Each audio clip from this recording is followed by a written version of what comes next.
Môre Zakkie by Riverbottom, hoe loop dinge? Nee, die oom Sakkie dinge loop baie goed hier so met oom. Ja, ook ons is op pad Kersfees toe, dis nou daai tyd van die jaar. Hierdie is die laaste Riverbottom wat ons vir die ouens van Parys gaan gee. Zak, Kersfees, kinders. Julle is 'n viswinkel, maar die kinders kry ook aandag by julle. Oom, dit is definitief so. Hierso sal oom sien het ons 'n klomp sagte plushies en speelgoedjies vir die kindertjies. Hierso het ons ou Lucky Packets hierso waar so daar 'n klomp verskeidenheid van goedjies is. Ons het slime, ons het Legos, ons het Barbie poppe. Wat ook al oom kan dink om vir die kindertjies te kry vir Kersfees, het ons hierso. Ons het selfs hierso oulike puzzeltjies waarmee die kindertjies kan bou.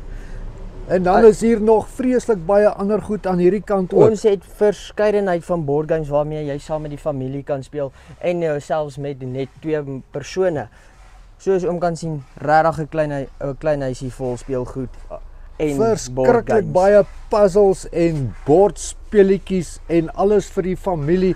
En dan nog klein pakkies ook. Klein pakkies kaarte oom waarso jy ook baie bitter lekker meer kan speel. Hierso selfs Rubik's cubes, klein oulike houertjies waarso die kindertjies hulle klein goedjies kan insit en nog puzzeltjies en selfs tennisballe.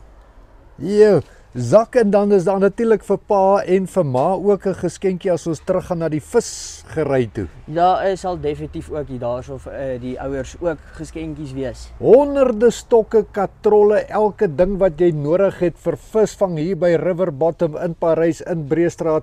Swemgoedjies, balloentjies, wat noem jy daai goed, daai opblaasgoedjies? Chubies, brilletjies, snorkeltjies. Alles vir watersport het ons ook. En dan natuurlik vir die kamp, as jy vir pa wil vir Kersfees 'n lekker travel mak gee, jy gaan hom kry net hier by Riverbottom in Parys. Vir Riverbottom en vir jou Zak, dankie vir 2025. Ons sien uit na 2026. Baie dankie oom.